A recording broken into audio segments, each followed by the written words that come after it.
একাত্তরে পাকিস্তানিদের বিদায় করলেও দেশে ভারতীয় আগ্রাসন রয়ে গেছে। এই আগ্রাসন শেষ না হওয়া পর্যন্ত লড়াই চালিয়ে যাবে এনসিপি। 16 ডিসেম্বরের বিজয়কে ভারতের বিজয় দাবি করায় নরেন্দ্র মোদীর বক্তব্য প্রত্যাহার করতে হবে, না হলে সরকারকে রাষ্ট্রীয়ভাবে মোদীর বিরুদ্ধে বিবৃতি দেওয়ার দাবি জানিয়েছে দলটি।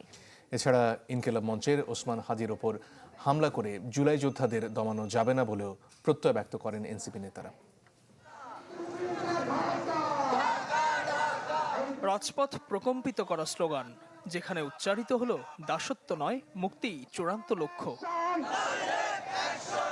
তাই রাজপথে আবারও জুলাই যোদ্ধাদের ঐক্যতান। তারা মনে করছেন 24-এর গণ অভ্যুত্থানে ফ্যাসিস্ট মুক্ত হয়েছে দেশ, কিন্তু আগ্রাসন মুক্ত হয়নি। তাই তো আজও রক্ত ঝরে হাদির মতো বিপ্লবীদের। বিজয় দিবসে আগ্রাসন বিরোধী এনসিপির মিছিল রাজধানী বাংলা মোটর থেকে শুরু করে কাঁটাবন, পলাশী মোড়, ঢাকা বিশ্ববিদ্যালয় হয়ে শাহবাগে এসে থামে।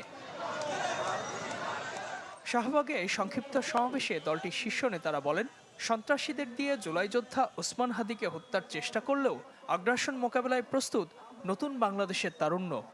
ভারতীয় আধিপত্যবাদের শেষ বীজটাকে আমরা উৎপাদন করার মধ্য দিয়ে বাংলাদেশের চূড়ান্ত স্বাধীনতা অর্জন করব। তো নতুন এবং ফিরে আসা গ্রাহকদের জন্য নগদে চলছে ক্যাশব্যাক সহ প্রতিদিন হাজারো উপহার জেতার সুযোগ। হবে আশা আর ফেরা, সারপ্রাইজ সেরা।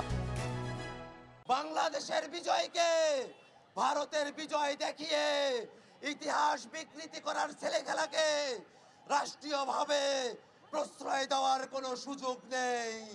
অন্তর্বর্তীকালীন সরকারকে মোদীর এই ইতিহাস বিকৃতির বিরুদ্ধে বিবৃতি জারি করতে হবে। এনসিপির আহ্বায়ক নাহিদ ইসলাম বলেন, মুক্তিযুদ্ধ পরবর্তী 5 দশকের বাংলাদেশকে তাবেদারি শৃঙ্খলে বেঁধে রেখেছে প্রতিবেশী দেশ। তাই তারুণ্যের আগুনকে নেভাতে তৎপরতা চালাচ্ছে তারা। শরীফ ওসমান হাদির গুলিবিদ্ধ হওয়ার পর এটাকে খুবই সহজভাবে দেখানোর বিষয় নাই। আমাদের নিজেদের নিরাপত্তা নিজেদেরকেই নিতে হবে। জনগণ বাদে আমাদের আর কোনো নিরাপত্তা বাহিনী নাই। পুলিশ প্রশাসন যদি ব্যর্থ হয়, আমরা আমাদের পাল্টা আঘাত চালিয়ে যাব। দলটির নেতাদের অভিযোগ, ধর্ম ও মুক্তিযুদ্ধকে মুখোমুখি দাঁড় করাতে চায় একটি মহল। ইজাজ শৌমিক, চ্যানেল 24, ঢাকা।